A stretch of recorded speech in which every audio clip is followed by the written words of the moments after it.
황당한 일을 겪은 피해 가족은 여전히 두렵다고 했습니다. 연관도 없고 뭐 연고도 없고 아무것도 없는 그런 대상이니까. 경찰은 붙잡힌 여성과 함께 도어락을 바꾼 열쇠공을 상대로 수사에 들어갔습니다. JTBC 구석찬입니다. 연말이면 대리운전 이용하는 경우가 많아지는데 대리운전 보험에 사각지대가 많아.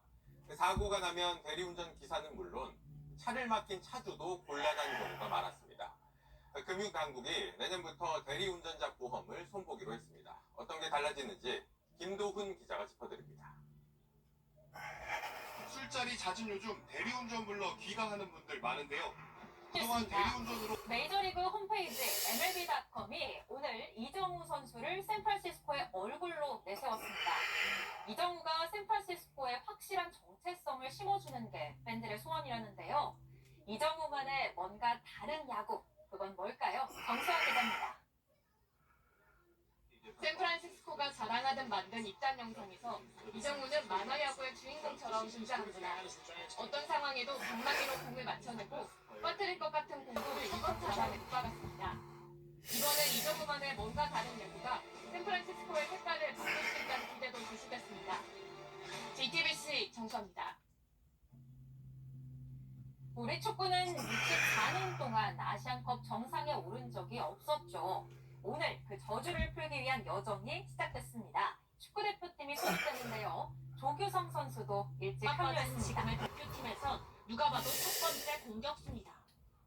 아시안컵 역사는 우리에겐 64년간 이어온 무관의 저주로 기억되지만 이동국, 구자철 등 골잡이들의 참가로 채워졌습니다. 보름여를 남겨둔 아시안컵, 이제 조규성의 시간이 시작됐습니다. JTBC 오선민입니다. 음바페 옆에 그리고 이가 샌프란시스코. 그중에서 샌프란시스코가 가장 적합하다는 전망이 오늘 나왔는데요.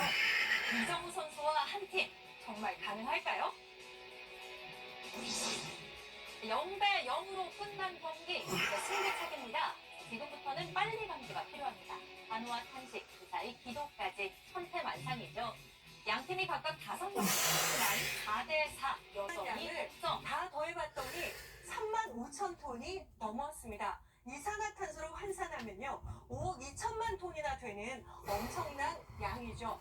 국내 2,000cc 휘발유 승용차가 1년에 내뿜는 이산화탄소가 1.6톤 정도 되니까요. 승용차 3억 2천만 대가 1년간 뿜는 것과 비슷한 온실가스가 그대로 배출된 겁니다.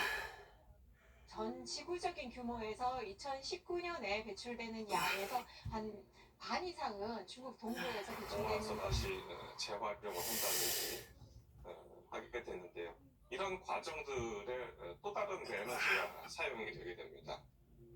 포집 장비에 결함이 있거나 비용을 절감하기 위해 장비를 제대로 가동하지 않았을 가능성이 있다는 분석입니다. 생가리비를 수입하는데 냉동 가리비를 제외하고 생가리비만 따지면 우리나라의 가리비 수입은 1만 2천 톤, 600억 원이 넘어 압도적인 1위였습니다. 한국이 이미 많은 양의 일본산 가리비를 수입하고 있지만 우리 정부는 후쿠시마현과 미야기현 등 8개 현의 수산물 수입을 금지하고 있지만 홋카이도는 여기에 포함되지 않습니다. 이 때문에 작년 홋카이도 가리비는 예년에 2배 이상 수입됐는데 만약 일본의 판매 촉진 정책이 실시된다면 더 많은 창업 과정이 수월하고 상대적으로 적은 자본으로도 가능하다는 점 때문에 프랜차이즈 가맹점 창업은 꾸준히 증가하고 있습니다. 특히 한국인의 유별난 커피 사랑 덕에 커피 전문점, 그중에서도 저가형 커피 전문점 가맹점 수는 더 커지고 비싸게 판매한다며 항의했습니다. 그러자 BHC는 허위 사실을 유포했다며 계약을 해지해버렸습니다. 인센티브 가격이나 기름값이 비쌌거든요. 근데 비싼 만큼 물건이 시판대가 별로 안 좋았어요. 재발 방지에 힘쓰겠다고 밝혔습니다. MBC 뉴스 임현주입니다. 방송통신심의위원회가 뉴스타파의 김만배 씨 인터뷰를 인용 보도한 방송사들에 대해 긴급 심의를 결정할 당시 현 방심위원장인 유희림 심의위원의 가족과 지인들이 방심위원장 직무대행이 적법한 권한을 행사한 것일 뿐 민원면은 무관하다고 해명했습니다.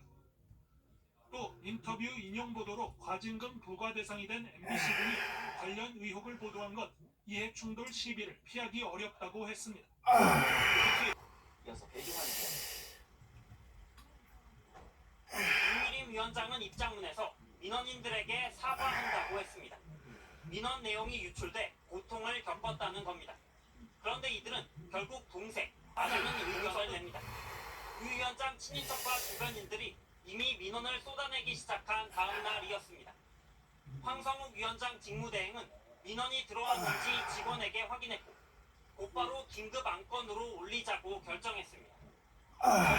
유기림 위원장을 거명하며 뉴스타파 인터뷰 인용 보도 안건 심의를 왜 폐기하지 않느냐고 공개 지적합니다. 그러면서 류 위원장에게 혹시 유사한 문장 구조의 민원을 제기한 다수의 민원인들이 누군지 알고 계시느냐고 공개적으로 친 거잖아요. 왜 회피하지 않느냐. 공공연하게 다 알았을 텐데. 결국 내부에서 연이은 문제 제기가 묵살되면서 국회와 권익위에 공익신고를 하는 방법밖에 없었다는 게 법률 대리인의 설명입니다. 언론사 역시 언론중재위원회에 제소할 수 있다고 경고했습니다. 더불어민주당은 청구 민원 셀프심이라며 류희림 위원장의 사퇴를 요구했습니다. 류희림 방심위원장은 직권남용과 언론 탄압을 자해하고 사라졌다는 등의 표현이 전임 정부 시절의 대북 정책을 겨냥한 것 아니냐는 겁니다. 정부와 여당에서 전임 정권의 대북 정책을 좀 비판할 때 사용하던 용어인데 이 부분이 편향적이지 않냐? 재검토 지시를 내렸다는 의혹도 제기됐습니다. 이에 대해 국방부는 최종 발간되기 전 필요한 내용을 계속 보완하는 것이라면서 장관이 바뀐 뒤 어떤 부분이 수정됐는지 확인해보겠다고 밝혔습니다. MBC는 조회한 접종 기록이었다는 겁니다. 전산에 저희가 확인했더니 기자 접촉이 탑지어져 있어서 저희가 수사가 안 가져오면 전산으로 확인하고 접종하거든요. 항상 아기 수첩을 가지고 다녔지만 이날 어머니는 아이가 그냥 병원을 찾았고 관리 시스템에 기록이 없다는 의료진의 말을 믿고 아이에게 주사를 맞게 했습니다. A형 간접 접종을 꼬맞은 아이는 하루 종일 두드러기 3년 전 법이 개정이 되면서 세입자가 집주인에게 전세 계약 갱신을 한 차례 요구할 수 있게 됐죠. 이때 집주인이 직접 살겠다고 하면 거절이 가능하도록 단서를 달았는데 이걸 악용하는 사례가 늘면서 다툼이 끊이지 않았습니다. 반면 대법원은 하급심이 실거주 의사에 대해 잘못 판단했다며 사건을 돌려보냈습니다. 대법원은 집주인이 실거주 의사를 꾸며내지 않았다는 게 통상적으로 수긍할 수 있을 정도로 인정돼야 한다면서 대선 예비 후보는 경쟁자인 이명박 예비 후보의 재산 은닉 의혹을 제기했습니다. 과거 큰형과 처남이 200억대 차익을 남기고 판 도곡동 땅이 사실 이 후보 재산이란 겁니다. 그 땅이 누구의 땅이란 말입니까? 실소유죄라는 사실을 확인하였습니다.